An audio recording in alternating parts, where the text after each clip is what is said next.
Բարև ձեզ, սիրելի հայրենակիցներ, մենք այսօր շարունակում ենք Թարմ ձայն հաղորդաշարը, մեր այսօրվա հյուրն է Սասնա Ծռեր խմբի անդամ եւ ԱԺԲ անդամ Տիգրան Մանուկյանը, ողջույն Տիգրան ջան։ Բարև ձեզ։ Տիգրան ջան, այս ամառվա շոկին ժողովուրդը փորձում է հանգստանալ, փախնել է շոկից, Երևանի կրակից, շուտով կձևավորվի նոր ազգային ժողով, ինչ իրավիճակում է այսօր Հայաստանը ըստ քեզ։ Իմ կարծիքով ժողովուրդը դադարել է հավատալ ընտրական ինստիտուտին ընդհանրապես։ Ժողովուրդը մեծ հաշվով ժողովրդին իմ համոզմամբ չի հետաքրքրում ընտրությունները, հետընտրական ինչ-որ գործընթացներ, գուցե այսպես արտաքուստ այդպես է երևում, որ ժողովուրդը հետաքրքրված է, որովհետև ամբողջ օրը մեդիայով լսնում են մարդկանց գլուխները տարբեր լուրեր, թվում է թե դրանով տպավորություն է ստեղծում, որ ժողովուրդը հետաքրքրված է ազգային ժողովում տեղի ունեցող գալիք գործընթացներով եւ այլը, բայց իմ կարծիքով մեր քաղաքացիներին չի հետաքրքրում հետընտրական այս գործընթացները եւ ընդհանրապես ընտրական ինստիտուտը քաղաքացիներին չի հետաքրքրում այլևս։ Եվ արդեն իրենք խաղում են այսպես շատ վաղուց խաղացած դեր, որը արդեն հնացել է իր ամբողջ գործընթացով հանդերձ իմ կարծիքով։ Քո նկարագրածը նման չի այն իրավիճակին, որը տեղի էր ունենում 2017 թվականի ընտրություններից հետո։ Որտեղ շատերն են համեմատություններ անցկացնում վերջերս։ Որոշ չափով նմանեցնում եմ, սակայն հոգեբանական վիճակը մի փոքր տարբեր է։ Եթե 17 թվականից հետո ժողովրդի մոտ կամ առաջ կամ գուցե այդ ժամանակաշրջանում կար այսպես պայքարի ձգտում ոգեղենություն, այնուամենայնիվ ռեժիմի դեմ Սերժարիսյանի սպասում կար, պայքար կար, ընդվզում կար, հիմա այդ նույն հիասթափությամբ հանդերձ այդ ընդվզումն էլ այս պահին չկա, քաղաքացիները հիասթափված են իշխանությունից էլ, իր ընդդիմությունից էլ, ամեն ինչից էլ եւ քաղաքացիները ավելի շատ մտել են շատ ավելի այսպես կրավորական փուլի մեջ, շատ ավելի пассив են դարձել, որը չի շտապի դարձնել ողբերգություն ես գոնե, սա մի пассив վիճակ է, որ մարդիկ արդեն հոգնել են այս կեղտոտ առօրյական զզվելի սև պրոպագանդաներից եւ նաեւ ամառային արձակուրդը գնում են հանգստի։ Ես դրա մեջ արտարոց ոչինչ չեմ տեսնում։ Քաղաքացիները հիասթափված են եւ հիմա անջատման փուլ են մտել։ Դա շատ նորմալ է իմ կարծիքով։ Միգուցե իրենց մոտից սպասում կան նոր դեմքերի։ Ես մի փոքր անկեղծ կլինեմ, ոչ մի դեմքերի սպասում էլ իրենց կողմից չկա։ Ինչպես հատուկ է մեր ժողովրդին, ես որքան որ ես եմ պատկերացնում, գուցե հաճախ եմ հիշատակում տասնամյակներ առաջվա իրադարձությունները, բայց միևնույն է դա մեր ժողովրդի ընդհանուր խառնվածքին շատ նման է, այն որ միշտ համակարգերը երբ տապալվում են, մեր ժողովուրդը այդ ժամանակ լրիվ անակնկալ ձևով իր խոսքը ասում է։ Գուցե ուշացած, գուցե շատ կորուստներով, բայց ժողովուրդը միշտ իր խոսքը միշտ այդպես է եղել։ Թող իզուր մարդիկ չփորձեն համարել, ժողովուրդը իր խոսքը ասում է այն ժամանակ, երբ համակարգը տեղի է տալիս։ Համակարգը դեռ տեղի չի տալիս, որքան էլ թույլ է, այսինքն այս ռուս-թուրքական համակարգը նկատի ունեմ, այնուամենայնիվ ինքը դեռ իշխում է, դեռ կարողանում է հետապնդումներ իրականացնել, դեռ կարողանում է ընտրակեղծիքներ իրականացնել եւ ժողովուրդը այս համակարգի դեմ ընդվզելու որակ չունի։ Մեր ժողովուրդը միշտ ըմբոստանում է այն պահին, երբ համակարգը տեղի է տալիս, դա այդպես է եղել։ Հիմա էլ է այդպես լինելու։ Արտնացումը տեղի է ունենալու այն ժամանակ, երբ արդեն համակարգը իր զրոյական վիճակում կլինի, ինչպես 88-ից հետո էր 88-յան շարժման ժամանակ էր։ Այսինքն երբ որ Ռուսաստանի համակարգի վիճակը թուլանա։ Թուլանա այն մեզ համար թուլանա, որովհետև ինքը հիմա շատ թուլացած է։ Մեր տարածքում։ Մեր տարածաշրջանում բավականին պետք է թուլացած լինի, որովհետև մենք եւս բավական թուլացած ենք բոլոր առումներով։ Եվ ինքը իր ամենապիկում պիտի լինի, զրոյական կետում պիտի լինի, որ այստեղ ընդվզումը տեղի ունենա, ինչպես միշտ է եղել, այո։ Այս իրավիճակում է լինելու որևէ բեկում։ Ինքը այսինքն դու որևէ անհատ, որևէ քաղաքական շարժում, առհասարակ երբևէ հեղափոխություն չի նախաձեռնում։ Դա սկսում է այն ժամանակ, երբ արդեն համակարգը տեղի է տալիս եւ քաղաքացիների մեջ կուտակված ցանկությունը, զայրույթը սկսում է դրսևորվել։ Հետապնդումները հիշեցիր, վերջերս հետապնդումները շարունակվում են, արդեն նոր փուլ է մտել, հետապնդում են թե Սասնածռեր կուսակցության ժամանակին շարժման հետ, նաև BVR-ի վերջերս երկու օր առաջ Ներսես Գևորգյանին են կանչել հակակոռուպցիոն, ինչի դրսևորում է սա, եթե մենք լուրջ տենց բանջներ չունենք քաղաքական դաշտում, ինչու են մեր հետևից ընկել, այլ ոչ թե այլ ուժերի հետևից։ Արտակուստ գուցե մենք լուրջ ինչպես մեզ փորձում են ներկայացնել մենք քարոզությունը, գուցե արտակուստ այդպես չենք երևում, գուցե արտակուստ մենք այդ ռեսուրսը չունենք, որ համակարգի համար սպառնալիք լինենք, բայց ամեն դեպքում մենք վտանգ ենք համակարգի համար եւ ինքը պետք է փորձի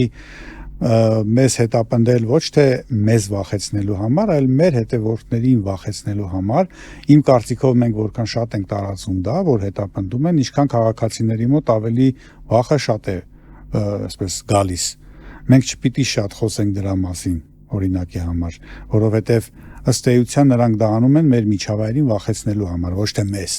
Նրանք վաղուց են հասկացել, որ մեզ չեն կարող վախեցնել, բայց մեր միջավայրի վրա հանիրավի հոգեբանական ճնշում գործադրելու համար են դա անում ավելի շատ իմ կարծիքով։ Պետք է շատ դուրս չվերաբերվել համակարգին։ Այդ հետապնդումները ըստ քեզ ինչի հետ կարող կապված լինի, որովհետև ոչ միայն մեր նկատմամբ, այլ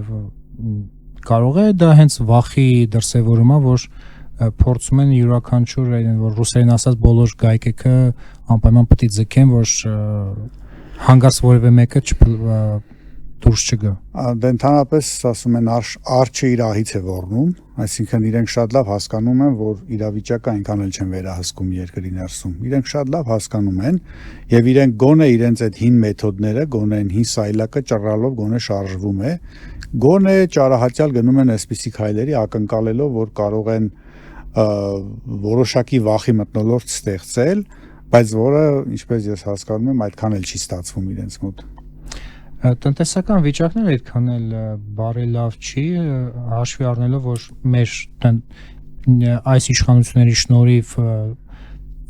կախվածությունը ռուսական շուկայից ավելին էր, կրկնապատկվել էր եւ Ռուսաստանը փակում է իր շուկայի մուտքը հայկական ապրանքների համար։ Այն կարգի, որ առանց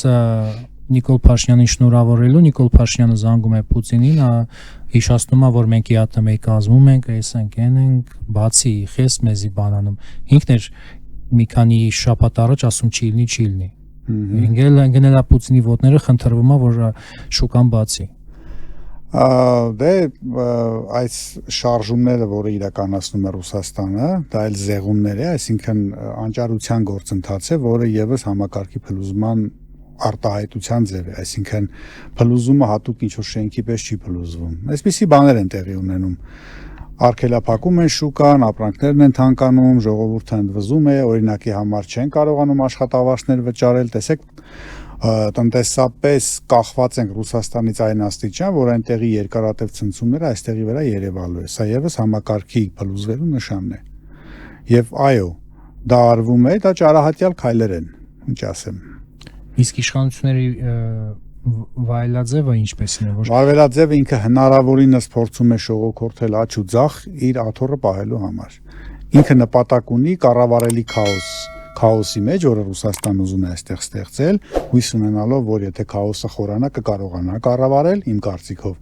բայց միշտ էլ ԿԳԲ-ն այդ առումով ձախողել է վերջին պահին, իսկ իշխանությունը ակնկալում է այդ կառավարելի քաոսում լինել ռուս-թուրքական խամաչիկ ղեկավարել Հայաստանը։ Այս իրավիճակում փորձում է Նիկոլ Փաշինյանը հնարավորինս կառավարելի քաոսի ղեկավարը լինել, այսպես ասեմ։ Այսինքն Պուտինի ենթակա Հայաստանի ղեկավարը կառավարելի քաոսում։ Սա է նրա ուզածը։ Այն խաբեությունը, որ տարածում են իշխանության քարոզչությունը, որ տեսեք այլ երկրների շուկաները մեր համար բացվում են, բազմաթիվ այլընտրանքներ կան։ Չէ, մենք կողմ կլինենք, որ մեր տնտեսվարողները կարողանային իրենց ապրանքները այլ երկրներ արտահանեն, բայց մեր տնտեսությունը, այդ տնտեսվարողները ունակ են ներկա պահին, պատրաստ են այս փակումների, այս բոլոր զրկանքները։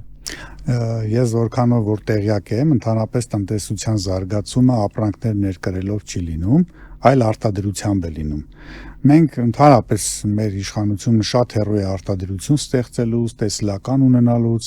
իր նպատակը որ կարողանա արտաքին ֆոն ստեղծել, որ այ տեսեք մեր շուկաները բաց են արտաքին աշխարհի առաջ, իրականում ոչ մի շուկա էլ բաց չի, գյուղացիների ապրանքները նեխում են, գյուղացիներն էլ շատ լավ դա տեսնում են, բոլորս ենք տեսնում,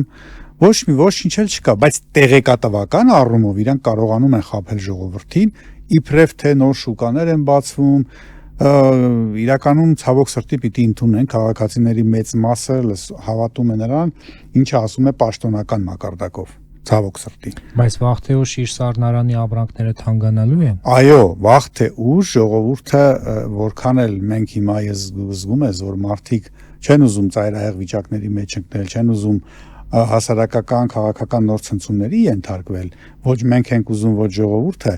բայց ոչ չեն հարցնում։ Այսպես թե այնպես դա տեղի է ունենալու։ Մենք անցնելու ենք բավականին ծանր փուլ։ Դա ինչ աստիճանի ծանրության կլինի, մարգարեություն կլինի ասել, բայց որ հաստատապես տնտեսապես բոլոր առումներով մենք մեծ ցնցումներ են սպասվում մեզ, որի համար ես ուրախ եմ ինչի համար, որովհետև դա է արթնացնողը, այդ ցնցումներն ու ցավերն են արթնացնում, ցավն է մղում պայքարի, անընդհատ ուզենալ, որ հանգիստ լինես, որ ոչինչ չլինի, այդպես չի լինելու, վաղ թե ուշ գալու է այդ դուռը թակելու է, մեր երկրի դուռը թակելու է, տնտեսական, իրավական, քաղաքական, ռազմական ցնցումները մեր դուռը վաղ թե ուշ թակելու է, թող չհույս տան իրենց մարդիկ, որ իրավիճակը կարող է հանդարտվել հանկարծ ինչ-որ պահի, որքան ուշ տեղի ունենա, այնքան ցավոտ է լինելու, բայց որը արթնացման լուրջ հնարավորություններ է ստեղծելու վստահ եմ։ Հեսա կասեն էլի կռում եք մեր տնտեսության վրա։ Դե ոչինչ, հիմա մենք այն շարժումն ենք, որը իր ռետորաբանության մեջ սերիալային մակարդակի մեջ չի տեղավորում, ինչպես որ սովորեցրել են մեր ժողովրդին, որ միշտ ինչ-որ լավը խոսեն, միշտ պրիմիտիվ, մակերեսային, մենք տարբերվում ենք մեր հստակ ճիշտ դիրքորոշմամբ։ Եվ այդպես էլ լինելու ենք, դա մեր բնույթն է։ Մենք որևէ մեկին հակառակ չենք անում դա։ Մեր բնույթն է, որ պիտի խոսենք ճիշտը, այնքան ժամանակ այդ արդարության ջահը պահենք, մինչև որ գա կարևոր պահը, մեր ասելիքը արդեն սկսի կշիռ ունենալ։ Հիմա այդքան էլ չունի։ Հիմա լսում են ու շատ վատ են նայում, որպես ուտոպիա են նայում, որպես երազանք են նայում։ Կգա մի ժամանակ, որ այս ասելիքը արդեն կշիռ կունենա։ Որպեսզի կարողանաս լինել հանրության ուշադրության կենտրոնում, դու պետք է հիմա պայքարի կրակը պահել։ Իմ կարծիքով մենք պետք է ուղղակի պայքարի ջահը պահենք։ Բայց դա կարա բազմաթիվ տարիներ տևի։ Գուցեև օրինակ քչերը չէ գիտեն, որ մենք տասնամյակներ շարունակ պայքարի մեջ ենք։ Բնականաբար։ Այո, եւ այսինքն ես մի քիչ այն համոզմանը չեմ, որ կարող է երկար տևել, որովհետեւ հիմա արդեն ոնց որ թե մոտենում ենք արդեն։ Ինչով է դա պայմանավորված։ Այսինքն նկատի ունենք որտեղ է դա երևում, դե օրինակ եկեք տեսնենք ինչ վիճակում էր Մոսկվան, օրինակ եմ ասում 10 տարի առաջ, այդ ներողություն, մի քանի ամիս առաջ, 20 օր առաջ, 30 օր առաջ ինչ վիճակում է հիմա։ Արդեն ուղիղ քաղաքին է հարվածը գնում, այսինքն Ռուսաստանը ռազմականապես իր դիրքերը ակնհայտորեն զիջում է արդեն հրապարակային, արդեն Ռուսաստանի նախագահն է հայտարարում, որ այդպիսի դեպքեր են տեղի ունենում հենց Մոսկվայում, որքանով որ ես գիտեմ։ Եվ այսինքն այդ թուլացումը ուղղակի շատ դանդաղ է տեղի ունենում, մենք դա մեզ վրա այդքան էլ չի երևում գուցե, բայց ակնհայտորեն Ռուսաստանը, որը շատ ավելի թույլ էր 5 ամիս առաջ, քան 5 տարի առաջ, հիմա շատ ավելի թույլ է, քան 5 ամիս առաջ էր։ Եվ այսա արդեն արագանում է ակնհայտորեն։ Եվ չեմ կարծում, որ երկար կտևի այս ամեն ինչը մեր ներսում, երկրի ներսում։ Տիգրան ջան, դու ինքդ հիշացրիր 10 տարի առաջվա դեպքերը, 10 տարի առաջ դուք ՊՊՑ գնդում եք այս օրերին, հետ նայելով այս վերջին 10 տարին, ինչ կուզենայիր փոխանցել քեզ 10 տարվա 16 թվականի Տիգրանին։ Այս պահին չեմ կարողանում ինչ-որ բան մտաբերել փոխանցելու համար, որովհետև ցավոք սրտի այն ինչը կանխատեսել են ես գոնե կամ իմ ընկերները, դա տեղի է ունեցել, կանխատեսել ենք Արցախի կորուստ, որի համար եւ ապստամբել ենք, որպեսզի այդ կորուստը չլինի, այսինքն մեծ հաշվով այն ինչ կանխատեսվել էր տեղի է ունենում ես միշտ եղել եմ, ասենք, լավատես եւ շատ էսպես համառ, շատ բան չկա փոխանցելու, ճիշտ ասած, գրեթե ամեն ինչ այնքան էլ չի փոխվել։ Այն ինչ որ parz է հիմա, parz էր այն ժամանակ։ Parz էր այն ժամանակ, ուղղակի գիտեք, այստեղ մի դրական բան կա, այն որ ժողովուրդը իրեն հասանելիք այն հիվանդության վարակի չարիքը, որը պիտի գար, այն ժամանակ ինքը դա չէր զգում, որ բացատրում էր քեզ ունես այսպիսի խնդիրներ եւ մի օր քո վրա զգացնելը տալու քաղաքացիները դա լսել չէին ցանկանում։ Հիմա ինքը արդեն դրա մեջ է, այսինքն ի՞նչն է լավ։ Բայց էլի չեն լսում, մինչև գիտեք, չէ, դա չկատարվի, իրանք չեն էլի ընկալում այդ ամենը։ Ինքը դրա մեջ է, ընդունի թե չընդունի, այսպես թե այնպես ինքը խայտարակ կորստաբեր վիճակում է։ Բարոյահոգեբանական առումով, ֆիզիկական առումով, ամեն առումով ինքը կորստի մեջ է։ Այն ժամանակ այս բացերի մասին որ խոսեինք, քաղաքացիները չէին ուզենա հասկանալ դա։